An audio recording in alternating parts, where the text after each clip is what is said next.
انا عامل لك النهارده شويه بصل مخلي الحكايه، واهم حاجه تصلي على النبي. بس حله على النار يا باشا، وهتنزل فيها بملح. حله ميه على النار هتنزل فيها بملح، وهتنزل فيها بخل. الصلاه على النبي.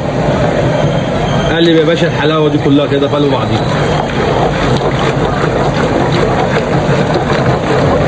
الميه يا باشا اول ما تغلي معاك كده انزل بالبصل بتاعك وصلي بينا على النبي. الصلاه على النبي. شايف المنظر ده؟ الصلاه على النبي.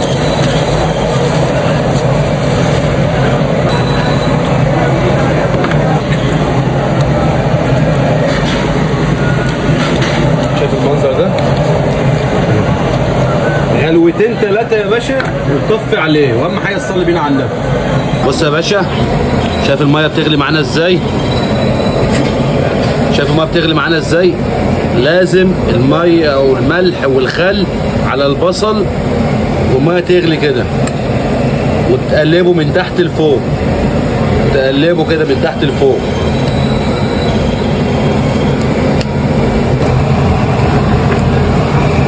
شايف منظر البصل؟ بس كده يا باشا البصل معانا استوى. هنطفي كده على النار.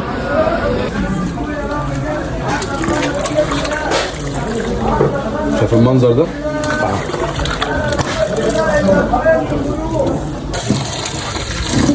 تغسله بقى يا باشا، تبرده بس كده من السخونيه بتاعته.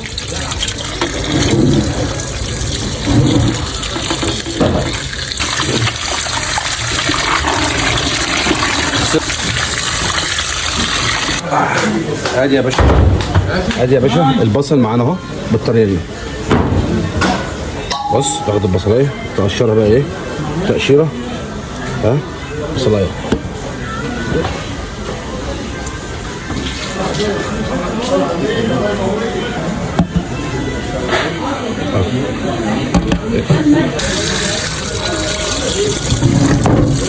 هتغسل البصل يا غالي بشويه ميه عاتبين.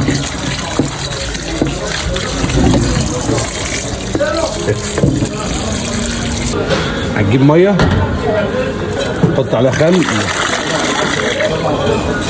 بملح، هتنزل بملح ليمون. الملح الليمون هنا علشان خاطر البصل ما يعملش معانا ريق.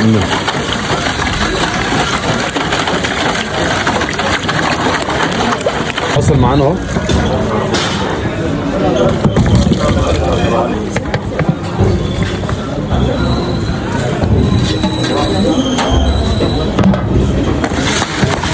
البصل معانا اهو بالمنظر ده، ميه وملح ليمون وخل بالمنظر ده اهو.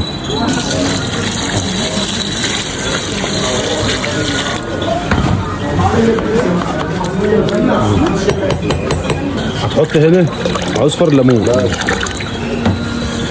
حبة البركة. حط هنا جزر. صلاة على النبي.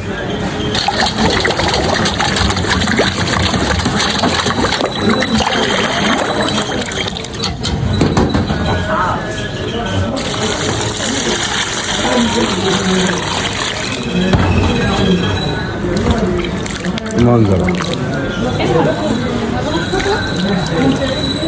تاكل منه بقى يا باشا بعدها بيومين باذن الله بالمنظر ده. شايف؟ بص الميه الحمراء وعملت لك بالميه البيضاء وبالميه البيضاء.